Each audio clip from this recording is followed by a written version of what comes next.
So good afternoon, and we'd like to invite you again to this second part of today's webinar, and the talk will be on the approach to musculoskeletal tumors by Dr. Edward Wang, who is currently our chairman in the department since 2012, and he's a member of class 1983 of the UP College of Medicine, and he completed his residency training here at the department in 1988, and then proceeded to do his Musculoskeletal Oncology Fellowship at Toronto, Canada, at the University of Toronto and the Princess Margaret Hospital, and also at the University of Glasgow.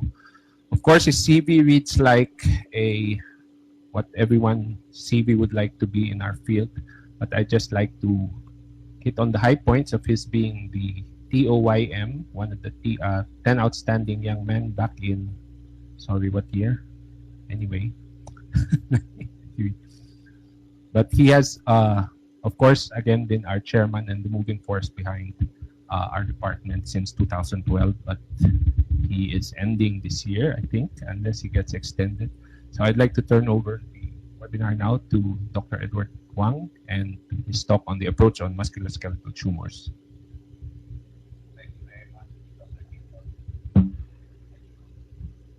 Thank you very much, Dr. Quintos, and a good afternoon to everyone who's listening and watching the webinar. I'm going to talk about the approach to musculoskeletal tumors. And since I know that a segment of the audience is not just orthopedic surgeons, but we've got family physicians and non-orthopods, I'd like first of all to explain exactly what are musculoskeletal tumors. Musculoskeletal tumors arise in the limbs, the spine, and the paraspinal area. And they can arise from bone, cartilage, fat, muscle, vascular, and hematopoietic tissue. Now, they can be primary malignant bone and soft tissue tumors, and these are known as the sarcomas, which are distinguished from the carcinomas like the lung, the breast, and the thyroid carcinomas. So malignant bone and soft tissue tumors in the limbs are called sarcomas because they're of mesenchymal origin. Now, they can also be primary benign bone and soft tissue tumors. And finally, they can also be secondary, or what we more commonly know as the metastatic bone tumors or metastatic bone disease in general. Now, this early, I'd like to say that my talk today will be mainly confined to bone tumors. The previous year's postgraduate course of the musculoskeletal tumor section dealt with soft tissue tumors. This year, we dealt with metastatic bone disease. So I'm going to give a little more time to bone tumors in this webinar. Now, look at this slide here. This slide shows you that in children 0 to 14 years old, at least based on the Philippine cancer statistics, soft tissue sarcomas and malignant bone sarcomas actually rank number 6 and 7 among the top 10 leading cancer sites in children. And this is data from 2004.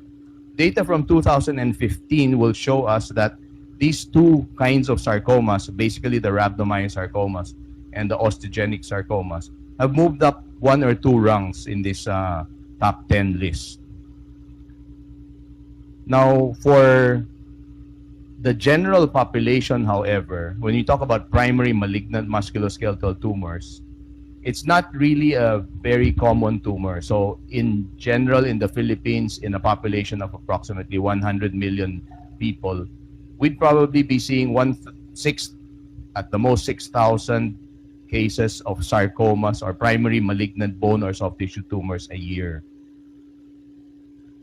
Benign bone tumors, on the other hand, are more common than the bone sarcomas, but I think they're grossly underestimated because many of them are either asymptomatic or go on unrecognized, so they're not treated.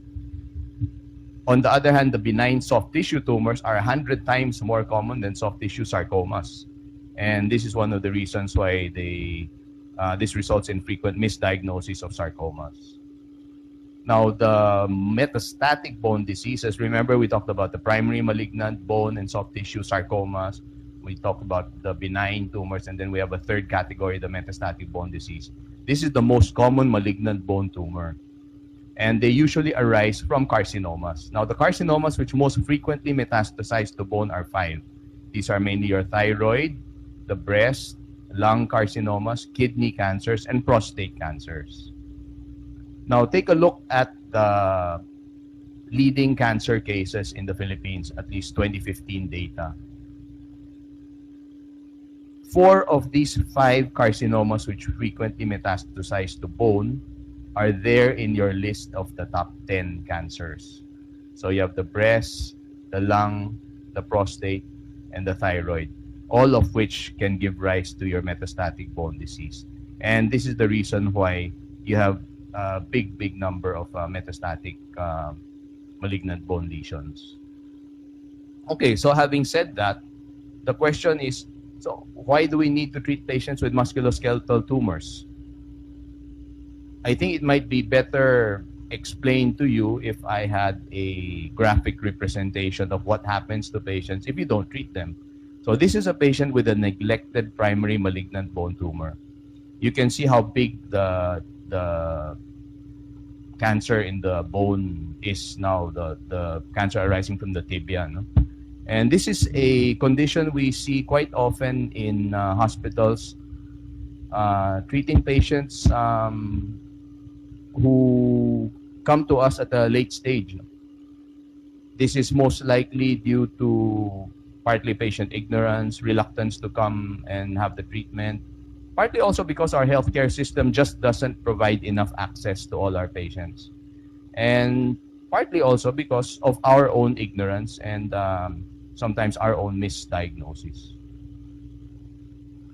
Now, today, malignant bone and soft tissue tumors are treated by a multidisciplinary team. But in the era before the multidisciplinary team management, take a look at this. The clinical course of a primary malignant bone tumor, for example, an osteosarcoma, if this were treated with surgery alone, what would happen?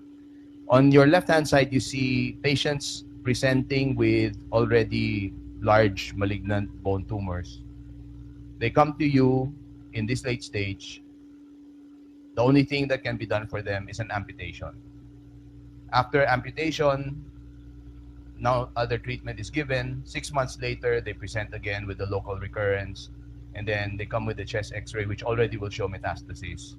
You treat them symptomatically, they go home, then they develop hemoptysis later, they come back, and on chest x-ray, and even more metastasis, and eventually they die within 1 to 2 years. So this is what happens if these patients are not treated properly. Now, benign bone tumors, it doesn't mean that just because they're benign bone tumors, you can just leave them alone, you can neglect them, because look at this. This is a benign aggressive bone tumor which actually has destroyed the bone and has resulted in a large lesion in the limbs of these patients, and this will cause loss of function. So even with benign bone tumors, non-treatment or a neglected case will result in this kind of problem. And what about metastatic bone disease? Take a look at the lesion on your left. This is a lesion in your proximal femur. Not treated properly, they end up with a pathologic fracture. On the right, you have a patient with a lung cancer metastasis, again with pathologic fractures of the humerus. And in the bottom pictures, you see a spinal cord compression secondary to metastatic bone disease to the spine. So non-treatment of these kinds of tumors will result in pathologic fractures and an extremely poor quality of life in patients who are already terminal. Now, this is the reason why I quote from Professor William Enneking. I think for all of us, whether we're orthopedic doctors or non-orthopedic doctors, Professor Enneking says sarcoma, and I will change sarcoma to musculoskeletal tumors in general, should be an everyday word for all of us, while awareness should be an everyday skill. So I think we should remember that. We should always be aware of musculoskeletal tumors. Okay, now basically the presentation it's very simple. It's going to be the clinical presentation of bone tumors, the imaging of bone tumors. Basically, I want to concentrate on the 7 X-ray questions, and the histology, getting the histology, doing the biopsy. While I was preparing for this lecture, I chanced upon an old book book Tumors and Tumorous Conditions of the Bones and Joints. You'll see there on the left-hand side in one of my cabinets. This is a book written by Professor Jaffe in 1953, almost 70 years ago. And on the right-hand side, I took a picture of one of his pages there. And he talks about the diagnosis of bone tumors being very much dependent on us having a tri-dimensional view. In other words, we need to look at bone tumors from the perspective of the surgeon, the pathologist, and the radiologist. And there has to be a cooperative diagnosis for a bone tumor. Now, unless we do it this way, we look at all three perspectives, we won't be able to come up with accurate diagnosis of bone tumors. So this is the principle upon which my presentation will be based. Okay, so let's look at the clinical presentation. The most common presenting signs and symptoms of bone tumors are, I call them the three Ps: pain, a palpable mass, or a pathologic fracture, like in this case. Now, pain might be slightly different when presenting in a benign bone tumor versus pain in a malignant bone tumor. So pain in a benign bone tumor is usually slower in onset, activity related, and they're often relieved with over-the-counter meds, while pain in a malignant bone tumor will be severe, dull, deep ache, and they're persistent. They're there whether in activity or at rest. And then there can be a sudden acute pain because of the pathologic fracture. And they're less often relieved by over-the-counter medication. Now, sometimes, aside from the three Ps, they can also present as incidental findings lang. And this is very important, especially for the pediatricians and the general practitioners out there. You're going to be seeing patients taken to you with x-rays of the leg or the arm after an injury in the football field or the basketball court. So you have a kid who gets kicked in the shin, and to rule out the fracture, they do an x-ray. And lo and behold, on the x-ray, there's a lesion there in the distal tibia, and you have a frantic mother who thinks it's the end of the world when she sees that x-ray. Sometimes you also have incidental findings on routine chest x-rays like this one, where the eagle eyes of the pediatrician picked up this lesion on the left proximal humerus.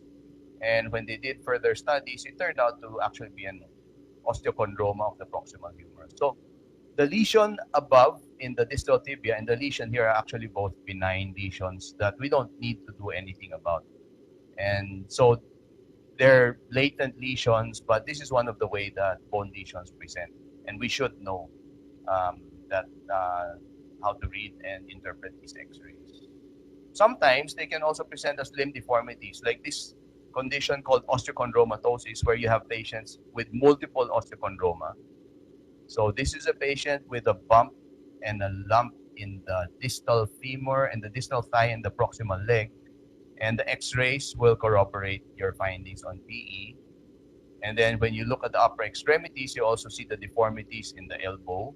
And that's because of problems in bone growth as a result of your bone tumor. And sometimes these patients will come with the entire family, all of whom have little bumps and lumps in their proximal tibia and their distal femur. Okay, so these are some of the ways bone tumors can present. So the three Ps and sometimes incidental findings and limb deformities. Okay, so what do we do next? When the patient comes to you with all of these lumps and bumps and you suspect something like a bone tumor, what's your next step? We go back to that triangle and we know that the next thing we want to do is at least do an x-ray. Now, when you do an x-ray, we need to be able to identify the lesion and interpret it. And the reason why I want to spend some time on the 7 x-ray questions is because anywhere you go in the world, in the Philippines, the one single facility which will be available to you will be an x-ray machine. And it is so simple to get. And if you listen to our 7 x-ray questions, it will be very easy for you to interpret also the 7 x-ray questions. We wrote about these 7 x-ray questions in a little more detail in the book we published in 2007, Bone Tumors in Filipinos.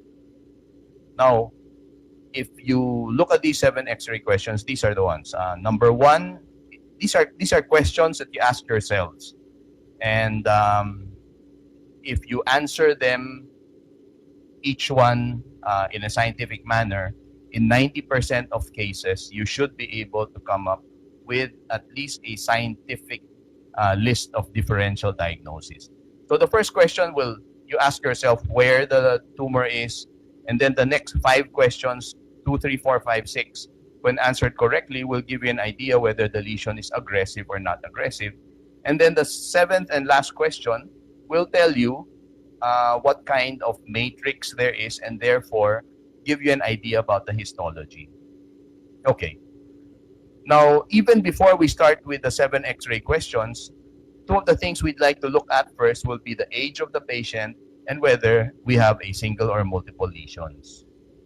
Now, the age is important because there are certain tumors with a predilection for certain age groups. So here you have a list, and many of you will know this. Osteosarcoma, for example, usually occurring in the second decade, Ewing's in the less than 20, chondrosarc in the older ones, giant cell tumor in the 20 to 40, and so on down the list. Age is the single most important item of clinical data that can be used in conjunction with the radiographic findings to establish a diagnosis. Now, I like to use this graph. We use this to teach our students distinguishing between primary versus secondary or metastatic bone tumors. The x-axis is age, the y-axis is incidence. And when we plot the graph for the primary bone tumors, it looks something like this because you have a higher incidence of primary malignant bone tumors in the younger age group. The graph, the line for metastatic bone tumors goes the other way around because you have a lower incidence in the younger age group. But as you grow older, you have a higher incidence of metastatic bone tumors for obvious reasons. And where is that intersection of the green and the yellow line? That's at 40 years old. So in other words, if you have a patient presenting to you less than 40 years old with a bone tumor, malignant bone tumor, you think, then the chances are you're probably dealing with the primary. On the other hand, if you have a patient 50, 60 years old, for example, then you'd start thinking about metastatic. Okay. Now, single or multiple lesion. Very often, if you remember the picture that I showed you of the osteochondromatosis, multifocal, usually primary benign lesions like your osteochondromatosis, conditions, other conditions such as your polyostotic fibrous dysplasia, the enchondromatosis or all ears. Primary malignant bone tumors are usually single lesions, so like your osteosarcoma, Ewing sarcoma, chondrosarcoma. If you've made a diagnosis of malignant lesion and then you have multiple lesions, you're probably dealing with multiple conditions like metastatic disease or myeloma or lymphoma. Okay. So now we go to the 7 X-ray questions. No. Again, the first one will ask you location. The next 5 will tell you whether lesion is aggressive or not, and the 7th will give you an idea of the histology. So let's go to the first question. It asks you where the lesion is, and that means that you want to know what bone, and within the bone, whether it's proximal, middle, or distal third, whether it's surface or medullary lesion, and where in the bone it is, what site it's at, epiphysis, metaphysis, diaphysis. Okay, look at this. Which bone is involved? There's a certain affinity for some tumors have a certain affinity for specific bones. For example, chordomas, you find them quite often in the sacrum, enchondromas in the fingers, osteofibrous dysplasia or adamantinomas in the tibial shaft, and metastatic bone disease in the axial skeleton and in the proximal hip and shoulder girdles. Is it a surface or a medullary lesion? Look at this. These are some of the more frequent surface lesions like your osteochondroma, your periosteal osteosarcoma, your periosteal osteosarcoma. Site within bone. Okay, now we go to the next 5 questions. The 5 questions, you remember, I told you, by answering them correctly, you will know whether they're aggressive or non-aggressive lesions. Let's just look at the first one. Size. How large is the lesion? The size of the lesion is always relative to the size of the bone. So on your left, you have a relatively small lesion in the proximal femur, and on the right, you have a relatively large lesion in the distal fibula. And which one will be more aggressive? It would obviously be the one that's relatively large. the next question will ask you, what is the tumor doing to the bone? So this refers to the pattern of bone destruction. It's a reflection of the biologic activity of the tumor. And your possibilities are it can be geographic, it can be permeative, or it can be moth-eaten. So what exactly do I mean by geographic? Take a look at this. If I mean geographic, I can tell you exactly where Las Piñas ends and where Parañaque begins. So you can tell exactly where tumor begins or tumor ends and host bone begins. Permeative is like receding water on a beach. You can't draw a line between your tumor and your host bone. So it's permeative. And finally, you have moth-eaten, exactly like the picture you see, that's eaten up by moths and multiple lesions within the bone. And what happens actually? Why are these pictures produced? Because I always tell my students and my audience, a tumor is like a foreign body. So you're trying to wall it off. So by walling it off, if your tumor grows slowly and it's not too aggressive, you can build a wall around it, and that's why you have a geographic border. But while you're building the wall, if you're dealing with a very aggressive tumor, while you're building the wall, the tumor is also tearing it down. And you'll have multiple holes in that wall, and you end up with either a permeative or a moth-eaten lesion. So therefore, geographic lesion will be for the less aggressive, and a permeative and moth-eaten will be for the more aggressive lesions. Then we go to how is the bone now reacting to the tumor. This actually tells you what the periosteum is doing. So it can either be organized or disorganized. So an organized periosteal new bone periosteal response will be, as you see in the pictures below, there can be an endosteal expansion, cortical thickening, which you see on the medial cortex of the tibia, or you can have neocorticalization, all of which tell you that the bone has time to slowly adapt to whatever lesion is inside. So it's not too aggressive because it's allowing your bone time enough to adapt to it. It's actually enough time to expand, enough time to form new bone, enough time to form a thick cortex around it.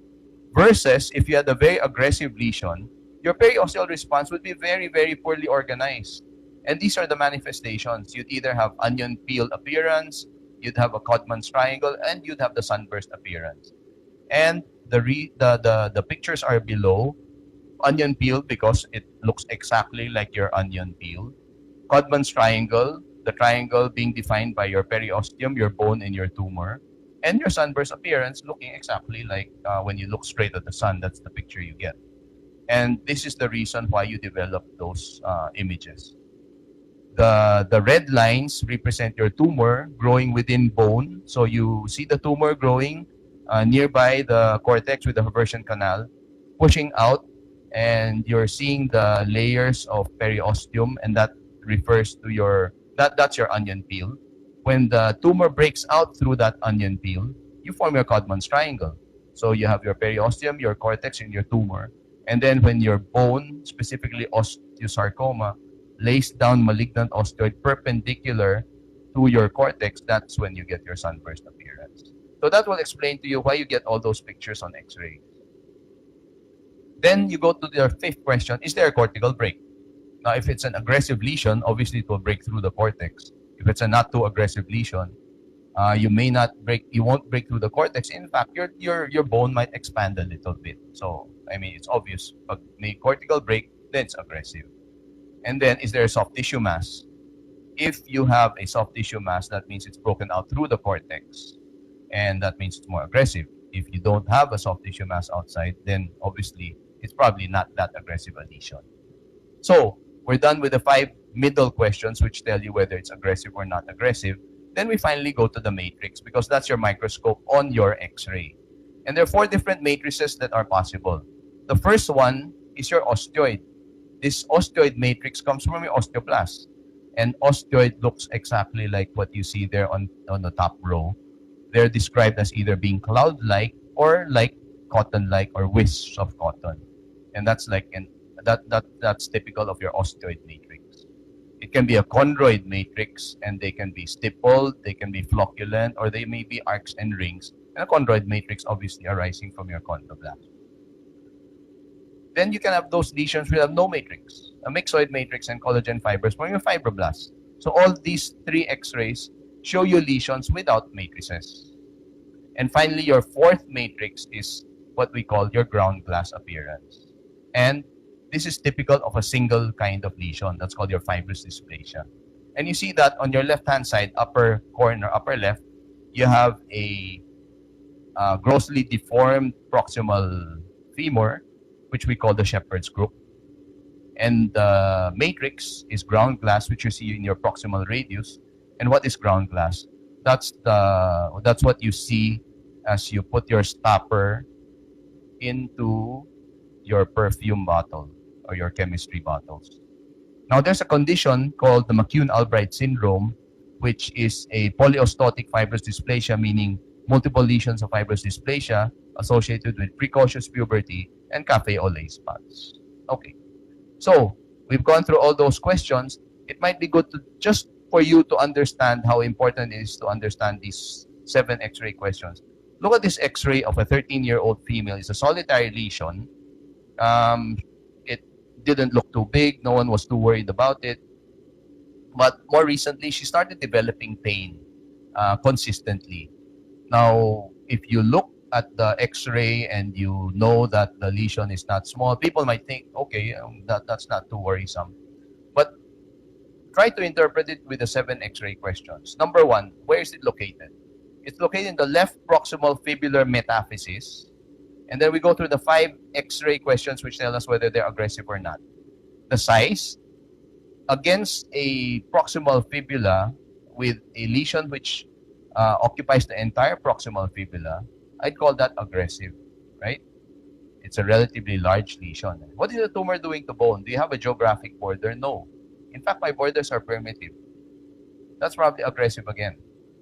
How is the bone reacting? It's not an organized periosteal response. It's a very disorganized periosteal response. In fact, I think I see a Codman's triangle there. I'd put that as aggressive again. And cortical break, it doesn't seem like there's a cortical break, but there's definitely a soft tissue mass outside, right? Now, I can't get a soft tissue mass unless I have a cortical break. So, oops, a lesion which didn't seem too worrisome now has 5 checks on aggressive. And look at the matrix. What's that matrix? Is that chondroid, osteoid, no matrix, or is that ground glass? That's an osteoid matrix. So it's like wisps of cotton, or maybe even cloud-like. So I call that osteoid. So look at that.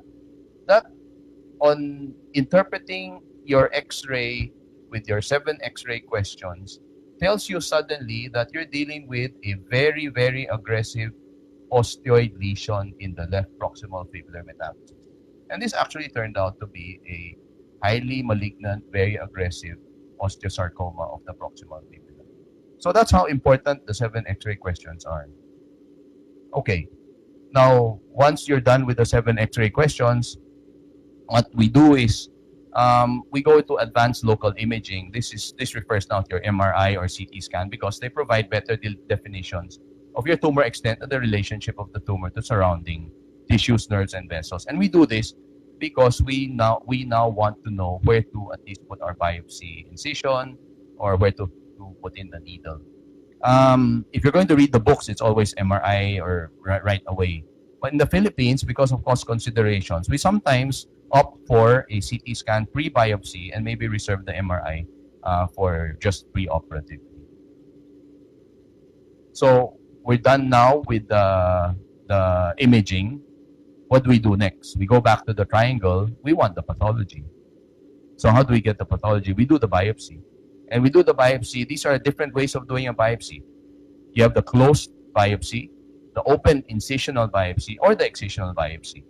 So closed biopsy can be either with a fine needle biopsy, which we do not recommend for musculoskeletal tumors because it's very difficult to read cytology for musculoskeletal tumors, and you really don't get enough tissue. A core biopsy is what we recommend. So let's take a look at the closed biopsy. This is just a picture of the fine needle aspiration biopsy, better known as the FNAP, which we don't recommend unless in situations where we want to confirm a recurrence or sometimes a metastasis. Maybe you can do that.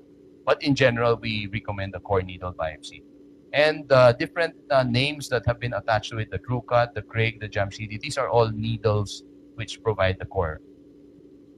And this is how it's done. this is what happens. So on your left-hand side, you have an axial image of a giant cell tumor of your femoral condyle. And on your right-hand side, you see how the needle works. So your red mass there is your tumor. Your needle goes in. You push the needle into the lesion. The sheath goes over it. And when you withdraw it with a core of the tissue. It's cheaper. You can do it outpatient. It can be done under local anesthesia. That's why we do a lot of core needle biopsies. On the other hand, open biopsies have a role, especially if the tumor is located in a difficult location, if it's in children where you impossible to do a core biopsy under local anesthesia, or when you want larger sizes of tissue samples. And when you do excisional biopsies, this is when you remove a lesion without prior pathologic confirmation, and it's based mainly on your clinical and radiologic diagnosis. It's usually done for soft tissue masses or bone masses that can be excised with oncologic margins and which do not result in significant morbidity. So you see this picture here, a series of 5 pictures showing you a patient with a lump in the inferior angle of the scapula in the wing. You see it on X-ray, and it's confirmed on CT scan. It's abutting the ribs, that's why it's a lot of pain. And the other important thing you see there is that the medullary canal of the scapula is in direct continuity with the lesion, which tells you it's an osteochondroma. So you can remove it without actually needing a previous biopsy. You remove it, excise it from the scapula, and there on the rightmost, you have the lesion excised. Now, once you've gotten the biopsy, how do you handle the tissue? In general, we, of course, would recommend that the specimen goes to a musculoskeletal tumor pathologist. And we always recommend intraoperative frozen section because we need to know whether it's the specimen that we've obtained is adequate or not. It's very difficult for you to tell a patient when they come back after a week, "Ay, sorry, we didn't have enough tissue. We'll have to do a biopsy again." So that's the role of the frozen section. And once the pathologist and the surgeon have discussed things on the frozen section, we can now decide whether everything goes into formalin or sometimes there's tissue that needs to be fresh tissue. And then I'd like to remind everyone here, because sometimes the infections are a differential. You biopsy everything you culture and you culture everything you biopsy. That's something that words of wisdom that I think all of us need to live by. The question of laboratory exams. Are there laboratory exams specific to musculoskeletal tumors? Well, the choice is dependent on your working diagnosis. Usually, diagnosis can be made with minimal lab exams. So the lab exams are obtained basically based on the differentials that you have. And then finally, once you've got your local staging done, your local imaging done, and let's say you already know that this is a malignant tumor, you want to stage the patient. So you do the systemic staging by doing your other examinations like your total body bone scan to rule out bone metastasis, chest CT scan to rule out lung mets, and maybe even a PET scan to see the entire body. Why do we do a chest CT scan? Specifically for sarcomas. If sarcomas are going to metastasize, it's usually to the lung. The bone scan is where osteosarcomas and malignant bone tumors, if they metastasize, the second most common area for metastasis would be your bone. So, how do we stage our patients? Staging for the benign lesions and staging for the aggressive malignant lesions. The staging for the benign lesions, the staging system that was devised by Professor Enneking. So you have the latent, the active, and the aggressive. And you can see number 1, latent. These are lesions with well-defined borders, and sometimes they can be incidental findings. They're latent, and sometimes you don't really need to treat them at all. The active lesions, they're more symptomatic. They can be larger with endothelial expansion, like your giant cell tumor that you see here on the right-hand side. And then you have your aggressive lesions. They're still benign, but aggressive, large. They break through the cortex. You have a big soft tissue mass. They're symptomatic, and obviously, you have to treat these patients. What about for your malignant lesions? How do we stage them? Again, Professor Enneking's system that he devised in more than 2 decades ago. This looks at the grade, the compartment, and metastasis. So we have a 1A, 1B, low grade, whether intra or extra compartmental, and then 2A and 2B, high grade, whether intra or extra compartmental, and then stage 3 is any grade as long as there's already metastasis. Now, the difference between our system of staging, the Enneking system of staging, which is now adopted by the Musculoskeletal Tumor Society, versus the American Joint Committee on Cancer, is that we don't really distinguish between the regional and systemic metastasis, because for us, regional and systemic metastasis have equally poor prognosis. Okay, what are your differential diagnoses for bone tumors? So aside from the tumor, syempre you look at infection, abscess, TB synovitis, like what you see on the right-hand side, inflammation from your different forms of arthritis, and you always have to rule out trauma from fractures, hematomas, myositis ossificans. Okay, so in general, this is a review of what we've gone through today, an approach to bone tumors. We looked at the clinical presentations, remember the 3Ps, and then deformities, incidental findings, the 7 X-ray questions, which I need you to really remember. We'll look at it again later on if you want to. Then how we do our biopsies. Then we touched very, very quickly on staging and differential diagnosis. Thank you very much. Thank you very much, Dr. Wang. We now go to the Q&A portion of our webinar, and we try to see for any questions. But considering our present audience of mostly general practitioners, Jason, is that confirmed? In a few words, what would be your message for them, Dr. Wang? You remember one of the quotations I put down, and it's actually not just for non-orthopedic doctors, both orthopedic, the general orthopedic doctor, and the non-orthopedic. I think we should all make the term musculoskeletal tumor, the 2 words, something that we know and we are aware of every day. We should know those terms, and awareness an everyday skill. Let me try to go back to that slide that I showed. I think we just need to remember, kasi musculoskeletal tumors can pop up in your office and you might miss it just because you're not aware. So let's take a look at that. Where did I put that?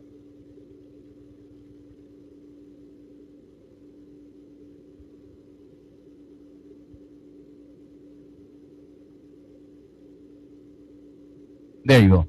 So for all of us, musculoskeletal tumors should be everyday words, while awareness should be an everyday skill. So all of us need to know. And then the other thing that I want all of you to remember are the 7 X-ray questions. So ito yung 3 most common presenting signs and symptoms. Remember, pain, palpable mass, and a pathologic fracture.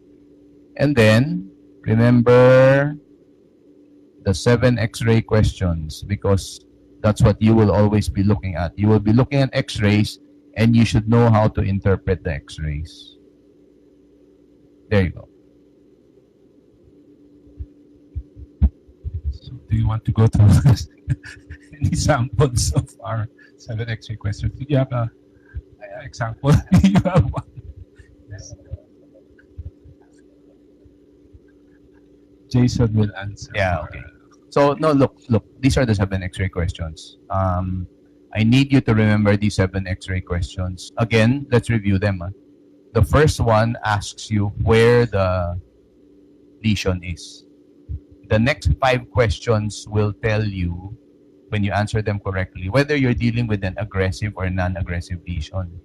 And your 7th question will give you an idea of the histology. Okay. If you want, I can go through that example we had a while ago, and I actually prepared some examples for you na I'd like to go through with the audience. So look at this one. We'll go through this again very quickly. And the reason why I use this case very frequently is because this patient walked into the office with no one really being too concerned about the bump that she had in her leg.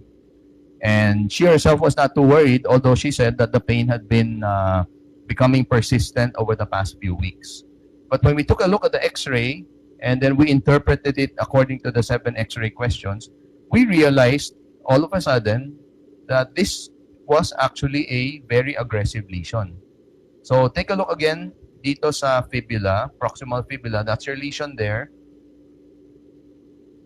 And in the proximal fibula, you will notice that there's a soft tissue mass also on the outside. Let's go through it, the 7 X-ray questions. The location, therefore, will be left proximal fibular metaphysis. Okay. Since we went through this case already a while ago, you know that this turned out to be an osteosarcoma, right? And you'll remember when I talked about location, osteosarcoma is something that occurs in the metaphysis, much more than in the diaphysis or in just the epiphysis alone. So there, left proximal fibular metaphysis. And then when we look at whether it's aggressive or not, the size relative to the fibula, it's actually relatively large. So it's a +1 for aggressive. And then the borders are not geographic at all. They're permeative.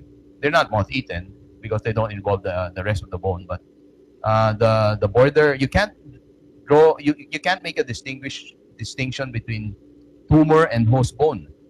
So that makes it permeative, which makes it aggressive. And then you don't have the features of gradual endosteal expansion and organized periosteal response. You're actually looking at a soft tissue mass there with a Codman's triangle, which makes it aggressive again. And then you have a soft tissue mass just lateral to the fibular head, and therefore you have a cortical break. So 5 plus 5 is 5-0, aggressive versus non-aggressive. And then your matrix is osteoid. So you're dealing with an extremely aggressive osteoid lesion, which actually turned out to be a proximal fibular osteosarcoma. So this patient had to undergo the entire course of treatment. And because of that, she was saved. And now she is actually a student in College of Medicine. Okay.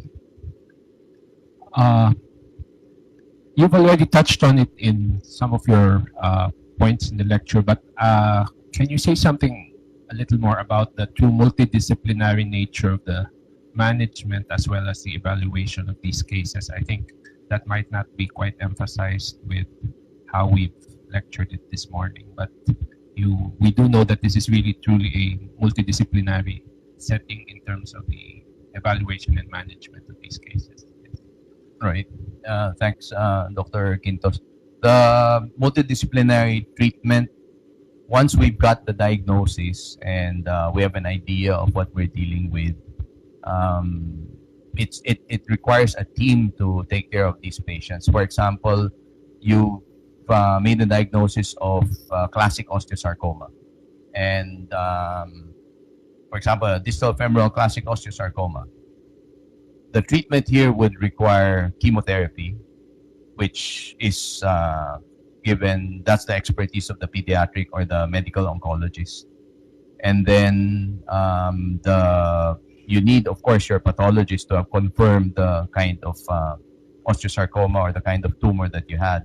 And then your radiologist to have helped you with all your CT scans and MRI, etc. Now, once the patient has been given the chemotherapy, which we call neoadjuvant chemotherapy because it's done before surgery, your next step will be surgery, and that's where the surgeon comes in. And even within that team of surgeons, you sometimes can't do everything alone. You take out the tumor and you've got to reconstruct, so you need your microvascular surgeons. You've got your other surgeons helping you with your reconstructions. And then after surgery, the patient goes back to a course of chemotherapy, so back to the pediatric oncologist and or the medical oncologist. And then, of course, in order for them to relearn the use of the leg, you've got your rehab doctors. And if there's any pain control required, you need your pain doctors also. So that's where your multidisciplinary team comes in. Okay, so I think our time is up for this webinar. Although there are a few questions here posted, we'll try to get back to them with Dr. Wang and try to answer them on you. But at this point, we'd like to close tonight's this afternoon's webinar. On the second one was the approach to musculoskeletal tumors. We'd like to invite you all again to join us for all Saturdays of this month at 12 to 1 again at this platform. And we'd like to thank again our speakers and Dr. Wang for his very comprehensive talk on approach to musculoskeletal tumors. Thank you and good afternoon.